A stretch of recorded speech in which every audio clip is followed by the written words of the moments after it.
I was not a Christian until I was about 28, 29 years old, and I recognize now, looking back, that God had been working on my life and working on me for a really long time before I came to that point when I was a Christian. I grew up here in town, and I was not a Christian. I had a superstitious belief, I guess you could say, in God, but I wasn't cool with Jesus or anything like that. And so when I finally crossed the line of faith, I guess you could say, after all the different things that God was doing in my life, I can look back now and say that, you know what? God was working on me. God was pursuing me. God was doing these things until I finally came to that, that place where I became a Christian, right?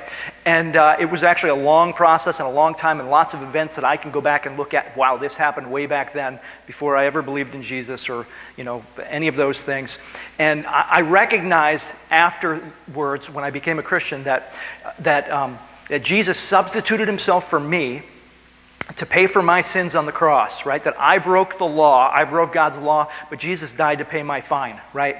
And through faith in him, I had salvation. And that's a big word. We're going to talk about a few big words today. Salvation. And salvation basically means that I was saved, right? And when I say saved, it means saved from the eternal consequences of my sin. I might have consequences here on earth, like you broke the law, you're going to jail, but I was saved from the eternal consequences of my sin, and we call that salvation, right? That I accepted Jesus's, payment on my behalf, I guess you could say. And so I was saved from my sin, and then in God's eyes, I didn't just have salvation, but I was justified. Another big $3 word, right? $6 now because of inflation. But in God's eyes, I was justified, right? And justified means this, that God looked at me after I was saved, and I was justified, kind of like meaning, like an accounting term, kind of like I owed a debt. I had, my credit took care of my debt. And so the books are even, right? And I was justified, and the deal was, it was as if when God looked at me, it was just as if I never sinned. I didn't have a debt because now I had the righteousness that God had gifted to me through his son, Jesus Christ. I had his righteousness in my account, right? And the accounts were even. And so when God looked at me, right, it wasn't just that I was saved from the penalty of my sin, the eternal consequences of my sin, but God could look at me and I'm right with him in relationship because I am justified because God sees me just as if I never sinned, right? Which is not true, but it is because I've received Jesus's record, which is perfection, right? The perfect record that he lived, right? And then I knew, right, that I was right with God. I understood at that point, okay, I'm right with God, right? I'm part of his family. I'm one of God's children because of that, right? I'm adopted into his family. The question is, what now? Like, after salvation, after you're saved, what comes next, right? And I didn't have anyone telling me, I didn't have anyone, discipling me or anything like that. I just had to go on my own, and what I just kind of naturally assumed. And what I naturally assumed was this. Well, I figured, okay, well, I got the God portion of my life taken care of. I'm not going to hell when I die. God views me just as if I never sinned. And I kind of figured that what I was supposed to do from now on was spend the rest of my life learning more about God. Okay, I need to learn about this God who saved me, so I need to maybe study the Bible, maybe I need to go to church, do a little worshiping God, right? And then maybe perhaps, tell some other people about Jesus, like evangelism, do those kinds of things. And I figured that's what the rest of my life is going to look like. I've got, the big question, like who is Jesus and what did I do with Jesus, taken care of. And so now the rest of my life is going to look like, worshiping, telling others, and learning more about God. But God has more planned for us than just to progress in our Bible study, to do, to worship him here on the earth, and to evangelize, to tell other people about Jesus, right? He has more planned for us that he wants to do. In fact, God continues to work on us once we're saved. He continues to work on us once we're saved. And we call this, here's the next word, big dollar word for you, sanctification. And sanctification, there's going to be a quiz when you're done. So I hope you got all these words. Just kidding, right? Sanctification, right, is the lifelong process of changing our character to reflect the character of his Son. It's the lifelong process that God uses to change our character, into the character of his Son, Jesus, right? And so I'll give you an example. It's kind of like this. It's kind of like, a sculptor, takes a big piece of marble or granite or something like that, and in his mind, there's something inside of it. There's a work of art, right? There's a statue inside of it, but only he can see it. Only he can see it, and so he goes and he chisels off pieces of granite that don't belong, that aren't part of the statue that's underneath, and he sands away rough edges, and he does these things, and only the artist, only the sculptor knows what the sculpture inside the large thing looks like, and what his job is to remove all of the pieces that aren't part of that sculpture, I guess you could say, right? And so he chips off the rough edges, he sands down, the rough pieces. And the truth is that we all start, if you're a Christian, we all start in different places. We all progress at different speeds, and none of us are perfected, until after this life.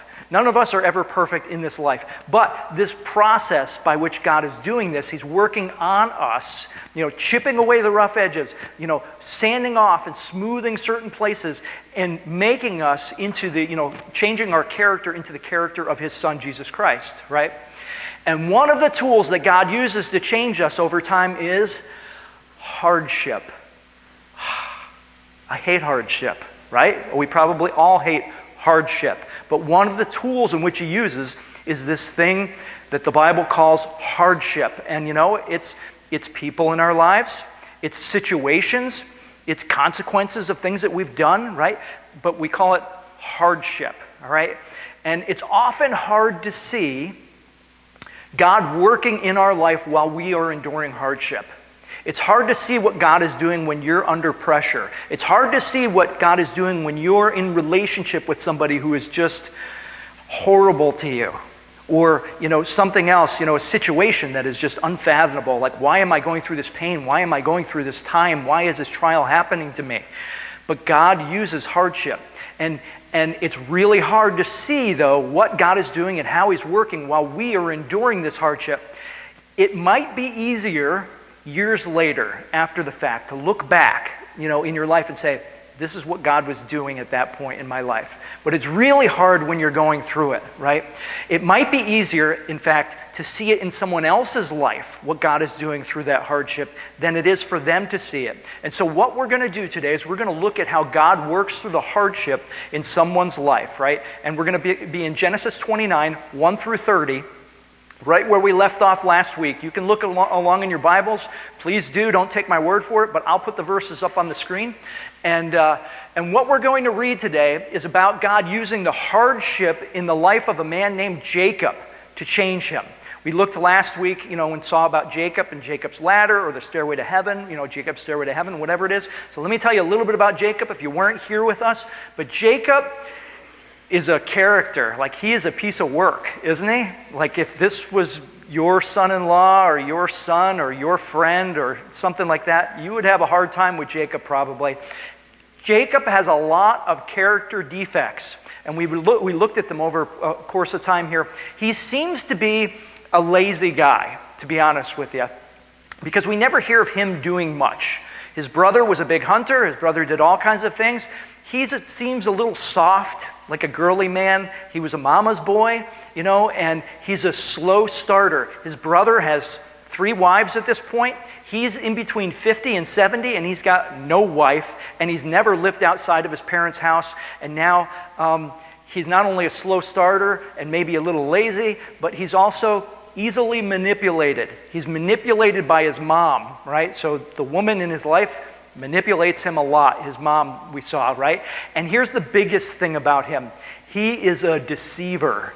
That he schemes and he gets his way through deception and tricking people, I guess you could say. Even to the point where his name literally means deceiver, right?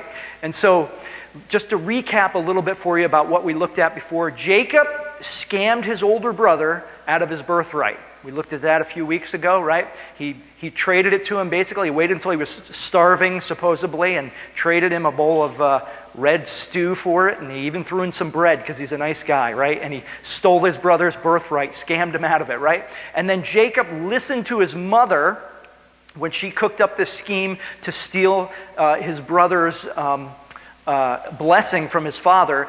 So he listened to it, and he deceived his blind old father, right, Isaac, to steal his older brother's blessing from his father Isaac, right? And then Esau, his older brother, planned to kill him, right? And so, his mom and his dad sent him away to Haran, right? This is where his grandpa Abraham kind of came from, and this is where his grandpa Abraham's family was, and where his mother's family was from. Sent him to his mother's brother, his uncle Laban, right, to marry one of Laban's daughters, which would be his cousin, right? So, and on the way, what we saw last week is the Lord revealed himself to him when he was all alone, right? The Lord reveals himself to him instead of being the God of Abraham, the God of his father Isaac. Now he's going to be his God as well. But we see that even when God revealed himself to him, even now that he's a believer, what's going to happen is he's still trying to manipulate, twist circumstances and say, well, God, if you do what I want, you can be my God, and manipulate in that way. And so that's where we pick up the story, I guess you could say. And what we're going to see here is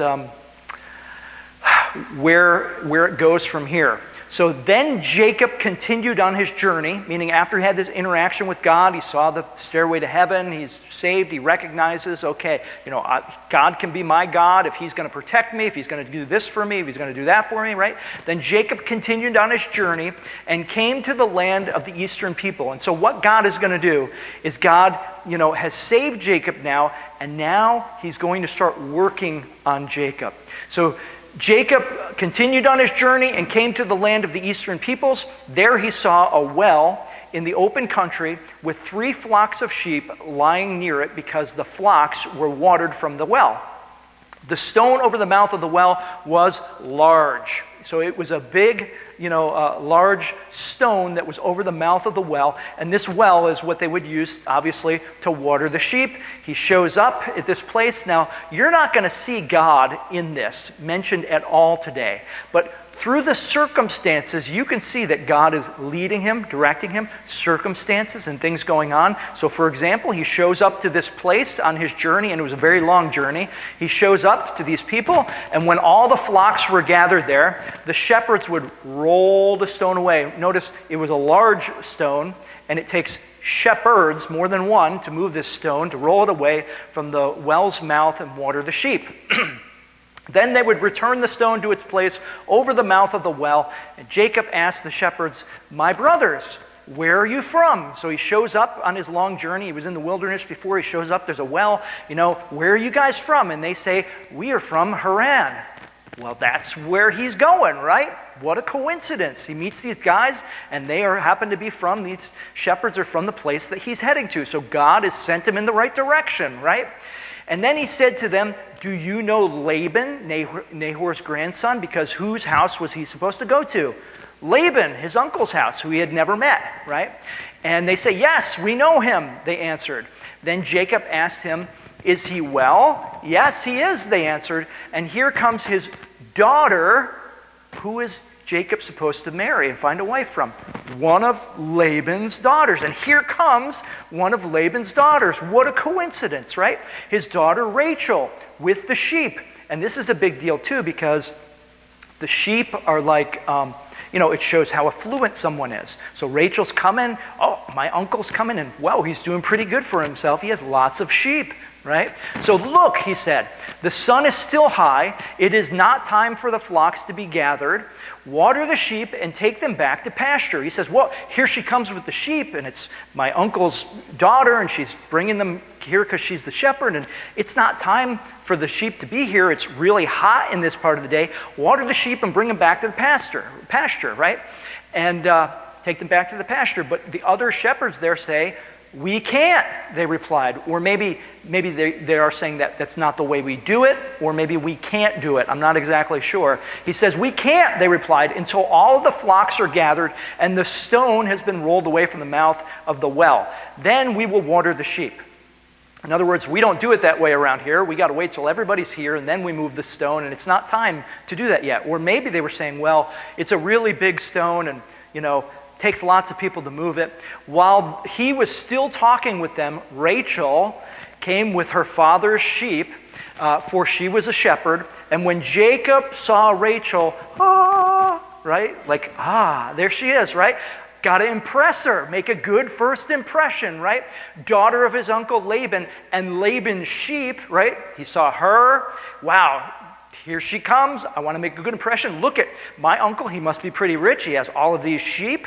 I got to make a good impression, right? So he went over and he rolled away the stone from the mouth of the well and watered his uncle's sheep. So this stone, this huge stone that usually takes multiple men to move, watch this, baby, and he moves the stone out of the way because got to make a good first impression. I'm quite a man. I'm quite the worker. Look how strong I am. I'll move the stone all by myself for you and your sheep, baby, right? He went over, he rolls the stone away from the mouth of the well, he watered his uncle's sheep, and then Jacob, he's a man's man now, right? He's impressing the women. Then Jacob came up to Jacob, kissed Rachel. Okay, I moved the stone. Maybe we can make out, huh, baby? Right? And moves it out of the way, and then he totally loses it because then he begins to weep aloud. He's really kind of a soft guy, right? So he starts crying. This is not the way to do it, guys, if you're looking for a girl, right? Anyway, so he begins to weep out loud, or weep aloud after doing this for her, right? And then he told Rachel that he was a relative of his father, of her father, and a son of Rebekah. And Rebekah was her father's sister, right? And so she ran and told her father, and as soon as Laban heard the news about Jacob, his sister's son, he hurried to meet him.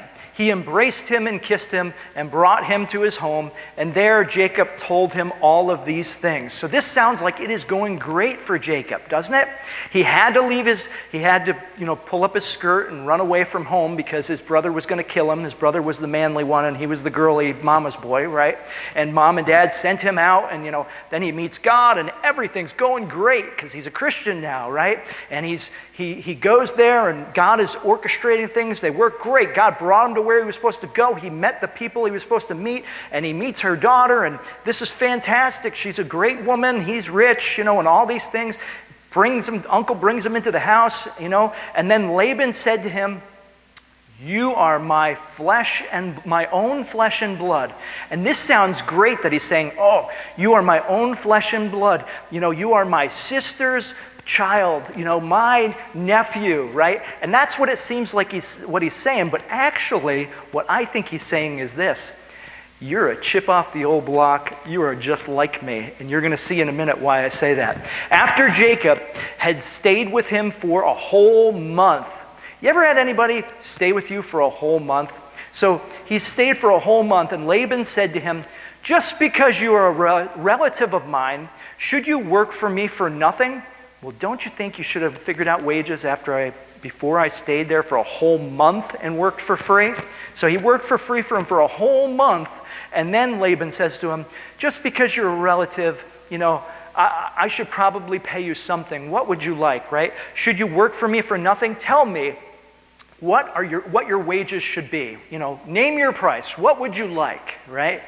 And so now Laban had 2 daughters. We met one, right, Rebekah? Laban had 2 daughters. The name of the older was Leah. Anyone here named Leah? Good. Because Leah means wild cow. Now, I've been married for a long time, which means I know absolutely nothing about women. But the one thing that I do know about women is this: none of them like being called a cow, right? Okay? So I've learned something about women, right? And so Leah meant wild cow. I'm sorry if your name is Leah, right? And then the name of the younger was Rachel, and Rachel meant ewe lamb, like it's a baby lamb. When someone thinks of a baby lamb, they're like, oh, isn't it cute? Oh, it's so adorable, right? So you got the wild cow and you got the ewe lamb, right? And Leah had weak eyes. Now, what this probably means, commentators, disagree about this, but some of them think that it means that, well, she didn't have, the sparkle, I guess you could say, in her eyes. And then other ones say it probably meant that she had, like, a lazy eye or something like that. And so you got lazy-eyed Leah, right? But Rachel, the sister, the younger sister, right, she had a lovely figure, right? And she was beautiful. Now, is it true, particularly ladies, that some women have an easier time in life because of the way that they look? Like these are the ladies that, like when, they say to their friends, oh, let's go out tonight. And the friend says, well, I don't have any money.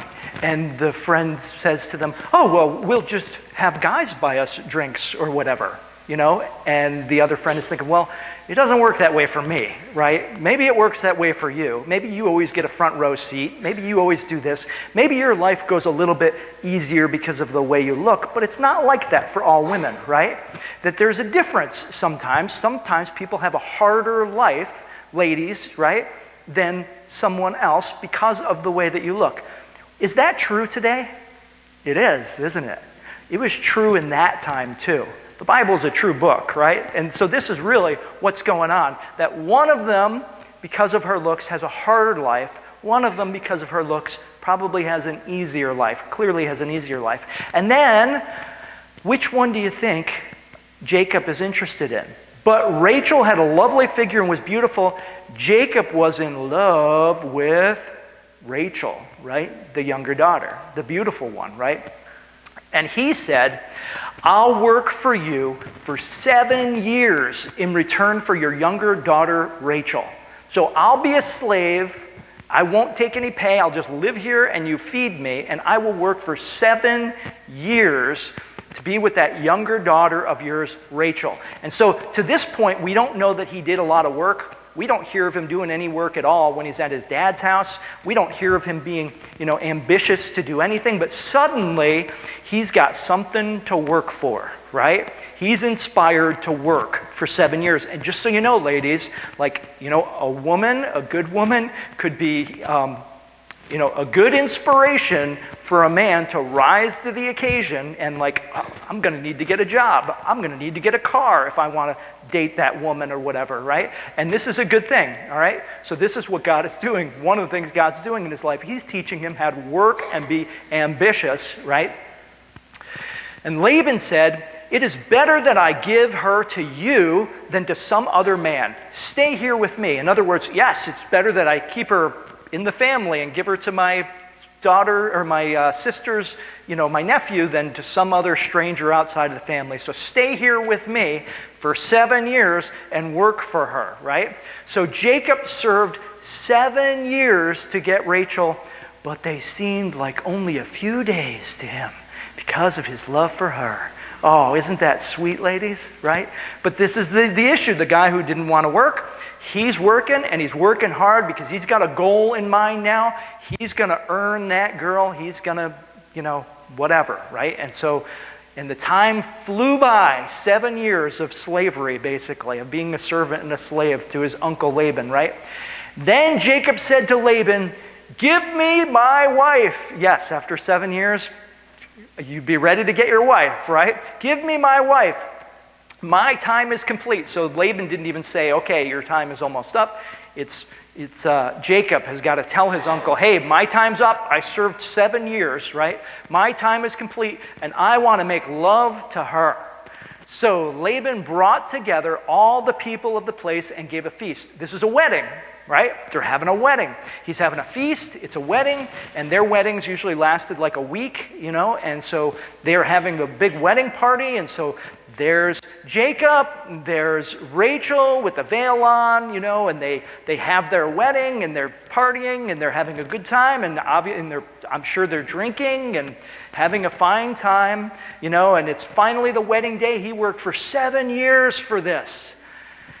But when evening came, meaning it's dark, it's hard to see. They've been drinking a lot, right, because of the party. When evening came, he took his daughter Leah, the not as attractive older daughter, right?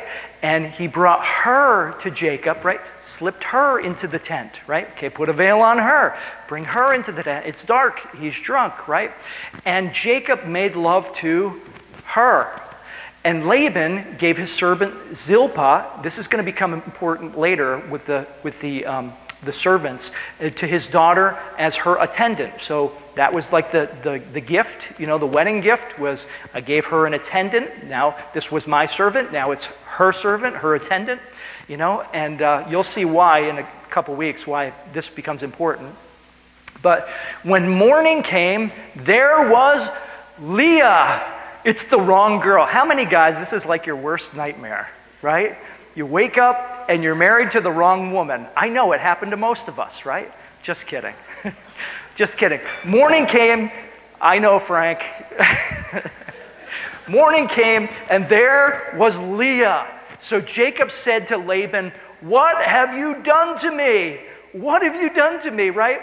I served you for Rachel, didn't I? The younger daughter. And then this is the best part. Why have you deceived me? I'm such a nice guy. Why would you deceive a guy like me, right? This is great, because so far this guy's name is deceiver, right? And he finally gets deceived, right? Was Jacob unfairly deceived by Laban and his daughters? Yeah, totally. Like he was innocent. He was working hard. 7 years. He had no idea, and he was totally fooled and deceived by them, right? But did Jacob ever think that deception was wrong before? No. Why not? Because he was the one deceiving everybody. And finally, someone had turned the tables and done it to him, right? And now suddenly he recognizes how bad it is to deceive people. Wait a minute, this is horrible. Well, you didn't think it was so horrible when you did it, did you? Right? I mean, he had deceived his brother that we know about, his father, his blind father who couldn't see, right? Just like he couldn't see when it was dark and there was a veil on and he was drunk, right? And everyone he knew he probably had deceived. I mean, his name literally meant deceiver, right? That he was manipulating, he was scheming, he was, plotting all these things to get his advantage and his way over people, right? Isn't it ironic? Like that's irony, isn't it? It's like he finally gets a taste of his own medicine. And this is what's happening here, right? Here's the best part. Listen to the reason that his uncle gives him for deceiving him like this. Laban replied, "It is not our custom here to give the younger daughter in marriage before the older one." So in other words, what he's saying is, well, around here, I don't know what it's like where you're from, but around here, we honor the older sibling. Which would have caused him to say, like I dishonored my older brother by deceiving him. He's totally getting a taste of his own medicine here, isn't he? It's really hard to almost feel sorry for him, right? And then the father says to him this, Laban says to him, "Finish this daughter's bridal week." In other words, go finish your honeymoon, right? Finish this daughter's bridal week, and then we will give you the younger one also. So now he's going to have 2 wives, right? In return for another 7 years of work. So is this guy, if Jacob is, like the varsity, kind of deceiver, Laban is a pro, right? He totally is the pro league, right? And so finish this daughter's bridal week, and then we'll give you the younger one also in return for another 7 years of work. So he's going to work for 14 years in order to get what he wanted, right? He totally got ripped off, right? So he finished the week with Leah, and then Laban gave him his daughter Rachel to be his wife. Laban gave his servant then Bilhah to his daughter Rachel as her attendant. And again, there's another attendant you're going to see, and this is important because here's Jacob, and one of the things about him is he's been manipulated by the women in his life, his mother. And now he's alone by himself, and now suddenly he's got 4 women around him to manipulate him. And God is going to teach him a lesson through that also, because he's got 4 ladies living in his house now, right? So he finished the week with Leah, and then Laban gave his daughter Rachel to be his wife. Laban gave his servant Bilhah to his daughter Rachel as her attendant. Jacob made love to Rachel also, and his love for Rachel was greater than his love for Leah. And you can see where we're going, after this, where this is going to head, and it's not in a good direction, right? So his love for Rachel was greater than his love for Leah, his other wife, right? And he worked for Laban for another 7 years. Now, was it God's will that Laban and his daughters deceived Jacob this way? No. Right? That's evil, right? That was bad, right? I mean, that was evil. They lied to him, they deceived him, they tricked him. He was innocent, he worked hard, he did what he was supposed to do, and he totally got played, right? He got punked, right? Like what's the Kutcher guy, right? Like, you got punked, right? And so, but could God use their deception for his purposes in Jacob's life? Yes. And that's what we're going to see, that God used the deception that they did in his life for his purposes to change Jacob. Some people say, oh, well, this is like karma. And we don't believe in karma as Christians. Karma is kind of stupid, and I'll tell you why. Because we all know people who did the wrong thing and prospered for it. Like they got rewarded for doing the wrong thing. And we all know people who did the right thing and were punished for it. And so I wouldn't say that it was karma, right? You might say that it was reaping what he sowed, like that's a principle from Scripture that he was reaping what he sowed, but I would say that it was even something different than that. I would say that it was God's disciplining him. That God was using these circumstances and these people to discipline his child, right? And we'll talk about that. See, God showed Jacob what it was like to deal with someone like himself, a deceiver. He showed him what it was like to be on the other side of Jacob. This is what it's like when I try to deal with you. This is what it's like when your dad tries to deal with you. This is what it's like when your brother tries to deal with you. This is what it's like with all the people in your life that deal with you. Now you see what it's like to be on the other side of you, right? And this is what he's doing. He's showing him, right? Have you ever met someone, I know that you've never had this experience, but you've probably seen someone else have this experience, right? You've had maybe a friend who met another, who didn't get along with another friend of yours, and they say, oh, I hate that person. That person, is so proud, and they're so boastful, and they do this and do that, and you're thinking to yourself, yeah, they're just like you. Like, that's why the two of you don't get along, because you're just like each other. You're both either proud or you're boastful, or you're both, backstabbing and manipulating, or you're both this way or that way. And you know what? Sometimes it happens, it's me, I don't know why, but sometimes it even happens with our children. Have you ever noticed that sometimes the character qualities that we dislike the most about our children are the ones that we probably have? I just don't understand why she's so hard-headed, or I don't understand why he's always so, this way or that way. And the funny thing is, oftentimes the character qualities that annoy us the most about them are the ones that are just like us, right? That often happens, doesn't it? Whether it's your children, whether it's somebody else you deal with, or whatever it is, could it possibly be that God has put you in relationship with someone like that so that you see what it's like to be on the other side of you? God sometimes uses our circumstances. He sometimes uses our consequences. He sometimes uses other people to point out an area in our lives that needs attention and work. Like Laban was that guy for Jacob, right? And we're going to see that over almost 20 years that he deals with his uncle Laban this way, all right? So God uses this hardship that he goes through to discipline Jacob. Is it hardship? He's working for 14 years. He's going to wind up working under his uncle for almost 20 years for pretty much nothing, right? But for 14 years, he's been tricked into, and it's a hardship for him because I'm sure that he was thinking just like you and I would be, I don't understand. I did the right thing. I had pure motives. I loved her, and I was trying to do good. And they totally punked me, right? See, God disciplines his children. But here's what I need you to understand. We have in our society, we often have wrong ideas about discipline. Like when I say discipline, people, like the hair in the back of their neck stands up because maybe you had the teacher, the father, the parent that said they were disciplining you, but they weren't disciplining you, they were punishing you, right? There is a difference between discipline and punishment.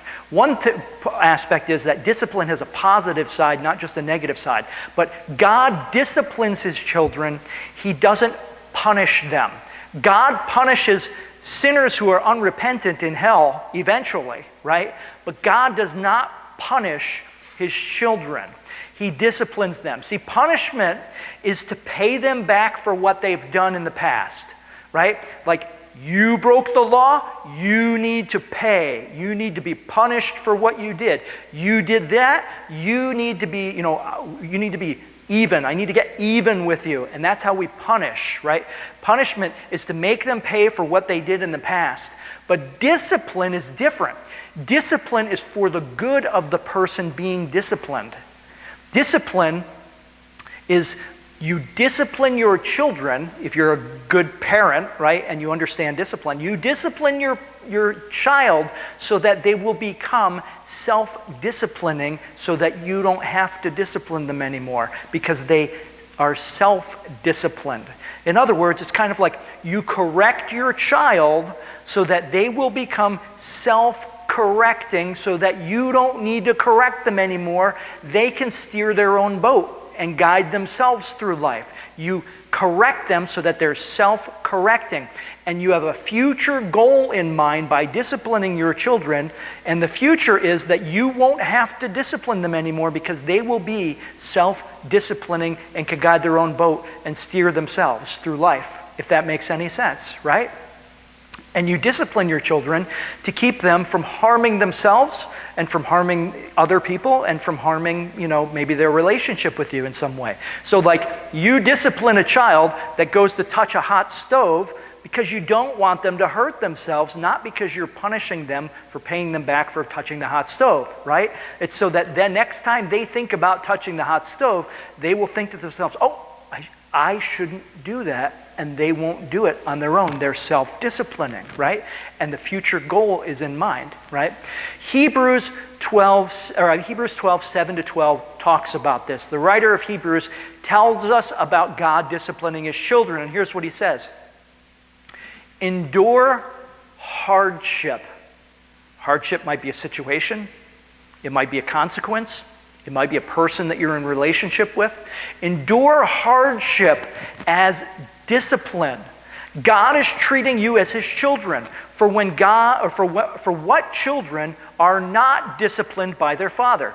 If you don't discipline your children, you hate them, is what the Bible says. Because, if you don't teach your children not to run out into the street, you want them to die, right? You're leaving them exposed and vulnerable because you're not teaching them to be disciplined so that they will discipline themselves. If you don't teach them not to touch the hot stove, they're going to harm themselves. You want them to discipline them so they're self-disciplining, right?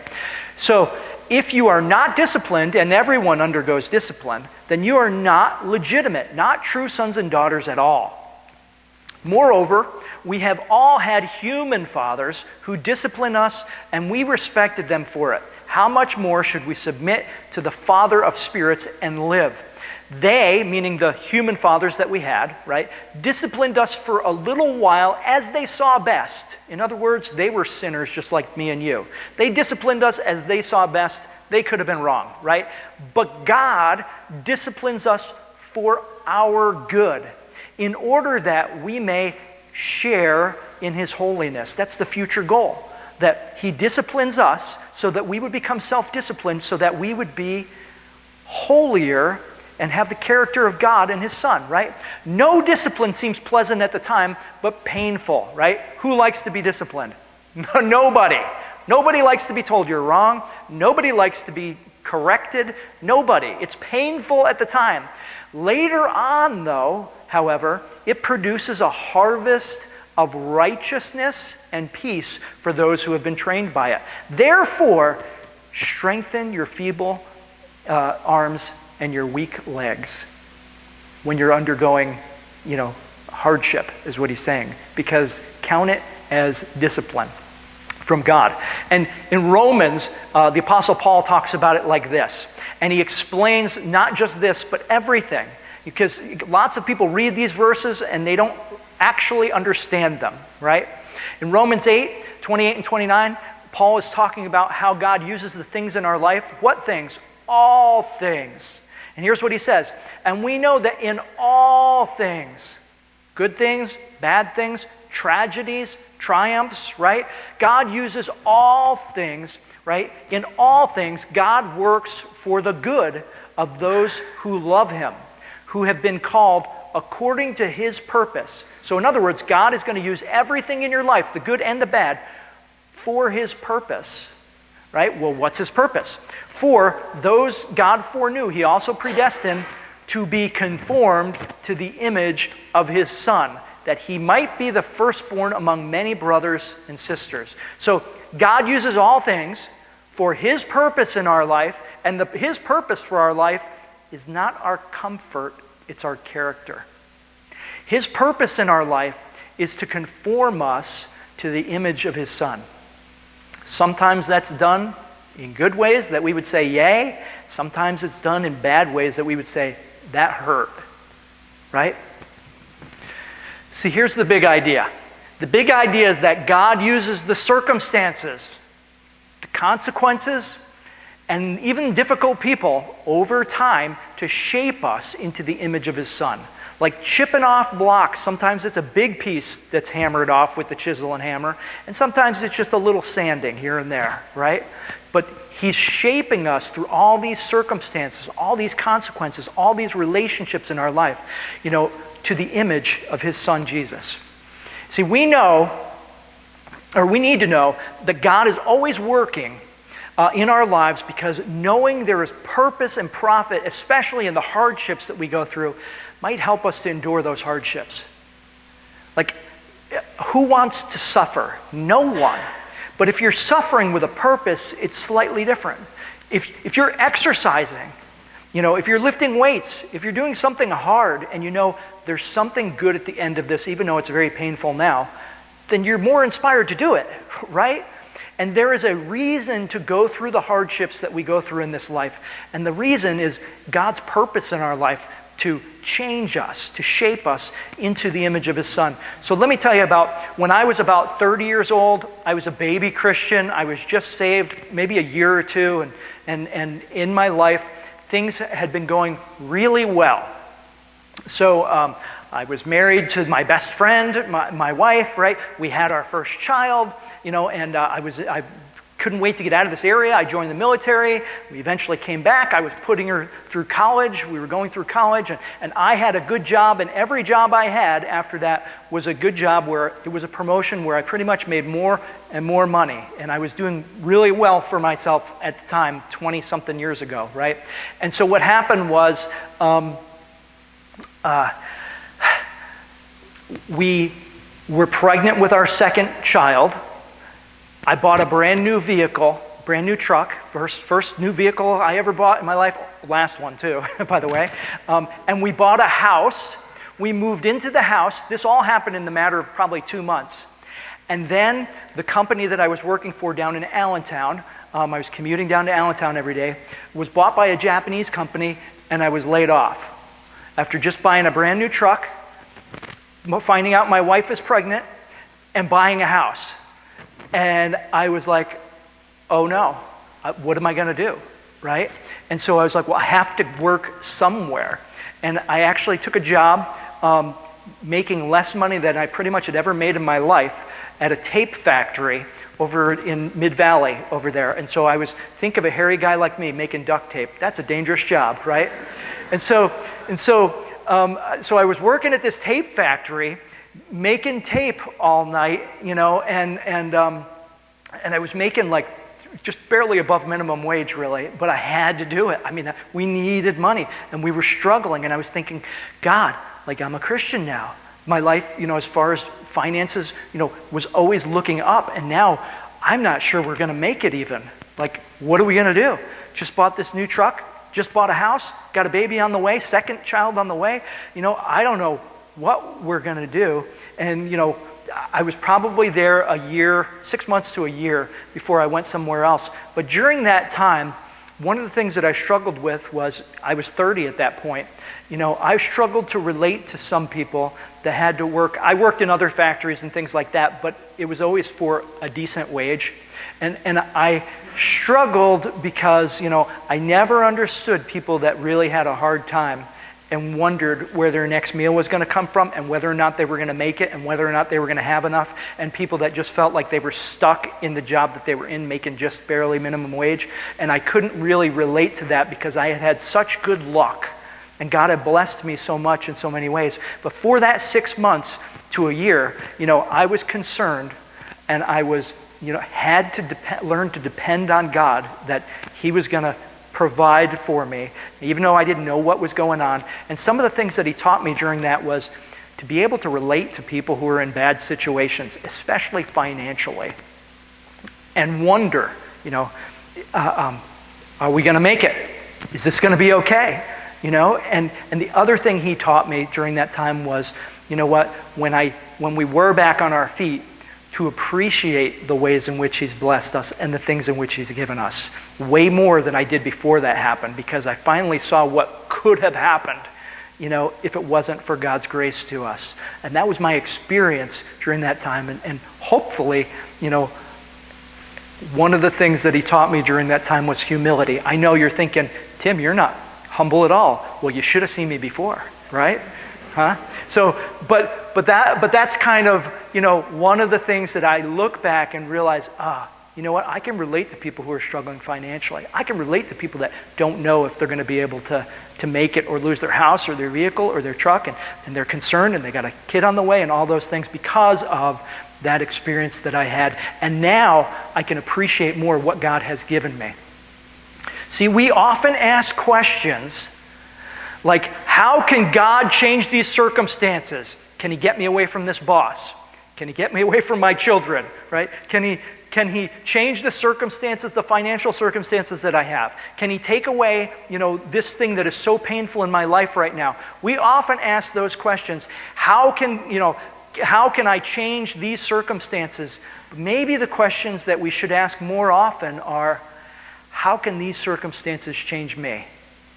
What is God trying to show me through this hardship that I'm going through right now in my life?